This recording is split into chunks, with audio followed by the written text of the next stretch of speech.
ये लोग ऐसे हैं जिनका 100 साल के ऊपर से, आजादी तो 75 साल में मिली है, ये लोग अंग्रेजों के जमाने से फैमिलीज रह रही हैं। ये लोग इतने बड़े सेठ नहीं है कि ये लोग आप उनको हटा देंगे। एक तरफ हम लोग प्रधानमंत्री आवास योजना से लोगों को आवास दे रहे हैं, दूसरी तरफ हम लोग हजारों की तादाद में फैमिलीज को कह रहे हैं गेट आउट, ये लैंड सब हम लोग ले रहे हैं। नजूल विधेयक को लेकर जब सदन में चर्चा हुई तो सीएम योगी आदित्यनाथ अपने विधेयक पर घिरे दिखे और अपने ही विधायकों के निशाने पर दिखे। ये कोई और विधायक नहीं बल्कि हर्षवर्धन वाजपेयी हैं, जो सत्ताधारी पार्टी के विधायक हैं। और नजूल विधेयक पर इन्होंने सरकार को सीधे सीधे जब घेरा तो ये बात सरकार को भी नागवार गुजरी, मंत्री महोदय को भी नागवार गुजरी, और जिन स्पीकर महोदया के सामने वाजपेयी साहब बोल रहे थे उनको भी नागवार गुजरी। आपको बता दें कि विधायक ने सीधे तौर पर कहा कि ये मिडिल क्लास के लोग हैं, इनके घरों को बसाने की बजाय सालों से जहां पर ये बसे हुए हैं वहां से हम इनके घरों को उजाड़ रहे हैं। ये कोठियां नहीं बनवा सकते, इनके पास इतने पैसे नहीं है कि आज घर टूटा और कल बनवा लेंगे, हमें इनके बारे में सोचना चाहिए। उन्होंने क्या कुछ कहा आप सुनिए। ये लोग ऐसे हैं जिनका 100 साल के ऊपर से, आजादी तो 75 साल में मिली है, ये लोग अंग्रेजों के जमाने से फैमिलीज रह रही हैं और भी बहुत पुराने लोग रह रहे हैं। और ये लोग कोई बड़े सेठ नहीं है, ये लोग इतने बड़े सेठ नहीं है कि ये लोग आप उनको हटा देंगे। एक तरफ हम लोग प्रधानमंत्री आवास योजना से लोगों को आवास दे रहे हैं, दूसरी तरफ हम लोग हजारों की तादाद में फैमिलीज को कह रहे हैं गेट आउट, ये लैंड सब हम लोग ले रहे हैं। ये कहीं से ये न्याय संगत नहीं है। विधायक महोदय बोल रहे थे और एक एक कर सरकार पर सवाल खड़े कर रहे थे। ऐसे में जब स्पीकर महोदया को लगा कि सत्ताधारी पार्टी का विधायक सत्ताधारी पार्टी पर ही सवाल कर रहा है तो उन्होंने टोक दिया और उन्होंने कहा कि माननीय सदस्य, आप सत्ता पक्ष के बारे में बात करिए वरना स्टोरी टेलिंग मत कीजिए। सुनिए, देखिए कैसे स्पीकर महोदया ने हर्षवर्धन वाजपेयी को टोका। आप पढ़ो तो कम से कम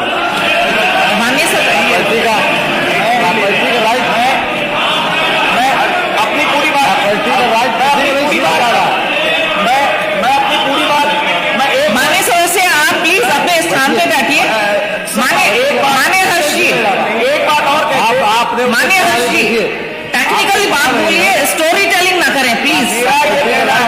ये स्टोरी टेलिंग के लिए नहीं है। हर्षवर्धन वाजपेयी को जब टोका गया तो उसके बाद उन्होंने सीधे सीधे कहा कि मैं 2 पॉइंट में अपनी बात को खत्म करना चाहता हूं, लेकिन सरकार से गुजारिश है कि सरकार बड़ी कोठियों वालों को संरक्षण दे रही है लेकिन मिडिल क्लास को उजाड़ने का काम कर रही है, ये सही नहीं है। सुनिए आप किस तरह से हर्षवर्धन वाजपेयी ने सरकार को सवालों में खड़ा किया।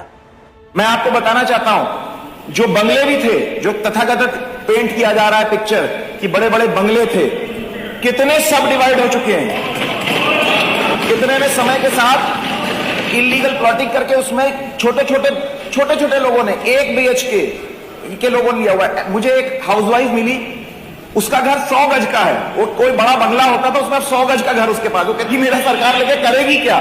100 गज का छोटा ना घर किसी का लेके सरकार क्या करेगी? वो कोई बंगला नहीं है कि उसमें आप कुछ बना दें। इसी के संक्षेप में पक्ष में सुझाव दे रहे हैं। बस मैं इतना और कहना चाहता हूं। हाँ, मैं अधिष्ठाता महोदय, मैं शांति रखिए। मैं देखिए पक्ष मैं ये कहना चाहता हूं कि भारतीय जनता पार्टी की शीर्ष नेतृत्व भी चाहती है कि लोगों के प्रॉपर्टी राइट्स क्लियर हों। माननीय नरेंद्र मोदी जी ने विभिन्न मौकों पर यह बात कही है कि प्रॉपर्टी राइट्स और इंटेलेक्चुअल प्रॉपर्टी राइट्स को लिए हम लोग को लड़ना है और हम लोग को ऐसे कानून लाने हैं जो क्लियर करें।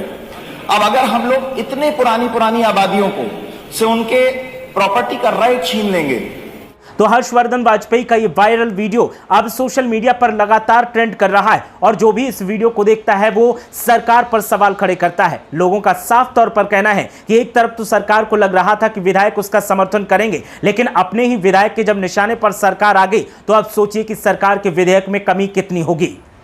पॉइंट कह के अपनी बात खत्म कर दूंगा, बस 2 पॉइंट मैं 2 पॉइंट कह के अपनी बात खत्म कर दूंगा और वो शांति रखिए आप प्लीज, इधर बोलिए ना। 1 पॉइंट ये कहना चाहता हूं, मैं साफ कहना चाहता हूं कि देखिए नजूल के पिछले कुंभ में नजूल के 10 के ऊपर बंगले ऐसे हैं जो सुप्रीम कोर्ट में, जिसको हम लोग अक्वायर करना चाहते थे, उसमें शादी घर बनवाना था, उसमें हम लोग को स्पोर्ट्स कॉम्प्लेक्सेस बनवाने थे, जो सुप्रीम कोर्ट में स्टे हुआ है। पहले हम लोग सेकंड पॉइंट तो मेरा पॉइंट क्या है कि इस तरीके का कोई भी कानून की नजूल लैंड में टोटली जो रेगुलराइजेशन है वो बंद कर देंगे, उसके पहले जो सुप्रीम कोर्ट में स्टे है उसको विकेट करा के पहले उन बंगलों का तो यूज किया जाए। धन्यवाद, धन्यवाद। ठीक, और एक आखिरी बात कह के अपनी बात को हाँ समाप्त करिए। एक फटाफट। आखिरी बात कह के मैं अपनी बात को विराम दूंगा कि कानून में ये प्राविधान रहना चाहिए कि जिन लोगों के पास नजूल के लैंड में जो लोग, जैसे कि सिद्धार्थनाथ जी ने कहा, जो बहुत पहले से रह रहे हैं, जो लीगल ओनर्स और खासकर उसमें जो गरीब लोग सागर पेशाओं में और स्लम बस्तियों में रह रहे हैं, उनके पास प्राविधान फ्री होल्ड कराने का होना चाहिए। धन्यवाद। ये 2 पॉइंट धन्यवाद। मैं अपनी